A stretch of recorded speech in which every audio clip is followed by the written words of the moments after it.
Alrighty, want to show y'all my latest addition to the layout. Just picked this up today.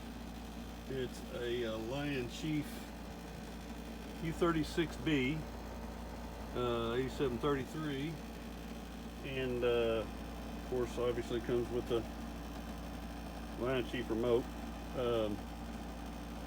Honestly, I didn't really expect a whole lot out of this locomotive. I really thought, well, you know, my steamers they run really well. Those two there are just Lion Chief, and then those two are Lion Chief Plus, or whatever you call them. These run really well for steamers, you know, without the cruise control and all that like those have. Anyway, I got this. I traded some stuff for it. Actually made 20 bucks on the deal, but just wanted to show it off a little bit. One thing that was a neat little touch I thought that they did, these handrails are metal. That was a surprise to me, because a lot of the old Lionel stuff, these are all plastic and you always get them used, but they're always broken or missing. Anyway, I fire it up here, and I'm using DC power, and I put mine on about 13 to 14, which they say it should be a little more, but the reason I do that, and I'll show you in a second. Of course, it's got the little chirping, drives you nuts. Turn the remote on to get the start up. I don't bore people with opening the box and all that, but in this, sometimes the sound's a little monotonous too, over and over. But anyway, got the announcement, you know. Anyway, it's got a couple of little figures in there. Yes, sir. Start up and stand by. Out. And I really didn't expect it to run all that great, but let me show you. This thing, shockingly great to me in the way it runs. I'm talking about slow speed. I mean, you wouldn't know it didn't have cruise control, or whatever they call it, you know. It pretty much keeps the same steady speed all the way around the lab. And I'm trying to get used to the size, because I'm used to running mainly U37 stuff, and I believe this is a scale size.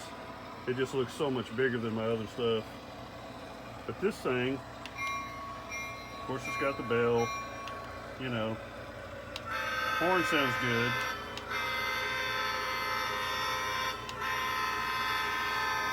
Horn sounds really good. It has a very, very slight wobble, but I figured it out. The traction tires is what's doing that, and I pushed down on it kind of hard and rolled it back and forth, and it smoothed it out quite a bit. I think it'll get smoother as time goes by.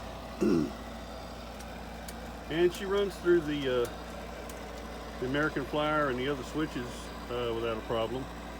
But I'm just kind of blown away by the scale speeds I can run this thing at. I mean, that is super smooth and even. I gotta say, this is probably the best running Lion Chief, without being a Lion Chief Plus, that I've gotten yet. I didn't know the diesels ran this well. Seemed like I saw a couple on YouTube that didn't run like this, but this one does. I'm not sure what year the U36 came out. I know it's not first generation, I don't believe, but anyway, I just like the colors, like Santa Fe. But this thing, I mean, it just runs really well. Give you a shot of this down here.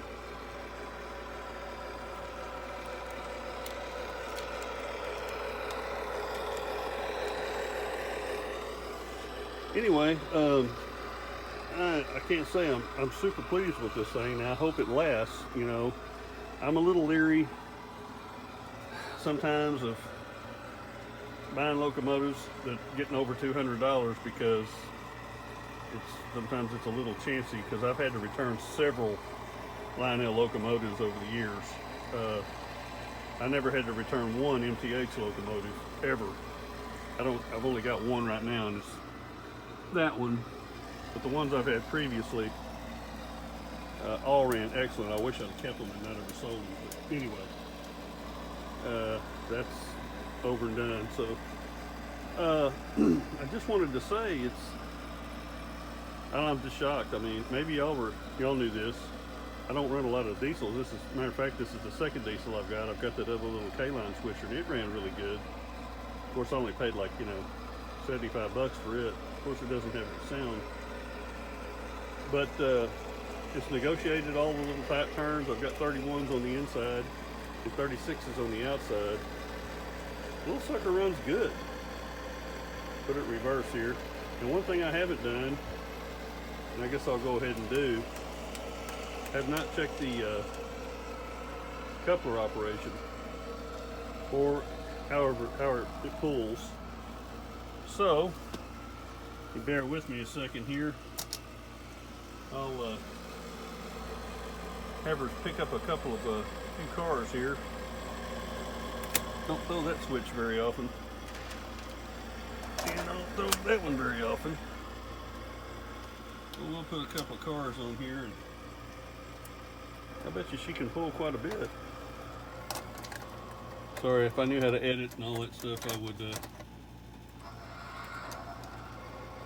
I would edit this before I did this.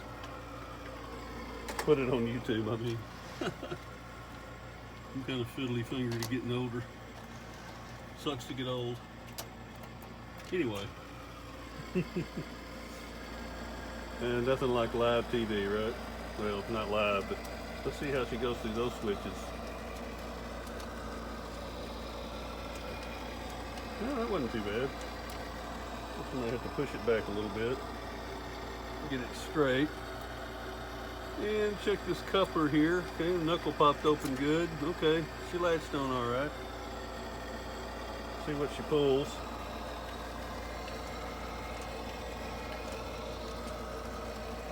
Back through the switches. Pretty smooth. I don't do a whole lot of switching, but it's nice to have it work right when you want to. Problem is, before using these old American pliers, is forget to throw it, you have a heck of a derailment. Okay, well that's only about 5 cars, but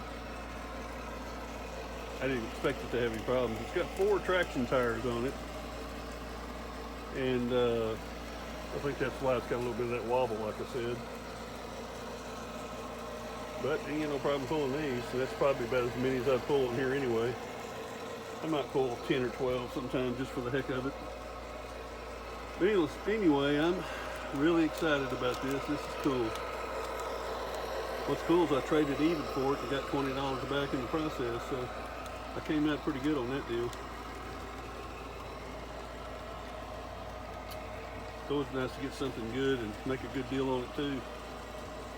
Anyway, well, I probably rambled on enough. If y'all got any questions about it, about something I forgot to tell you, just send me a message, put a comment down there and I'll answer you back. I always read all my comments. But needless to say, I'm really happy with this, and put it right there. Anyway, I guess that's all for now.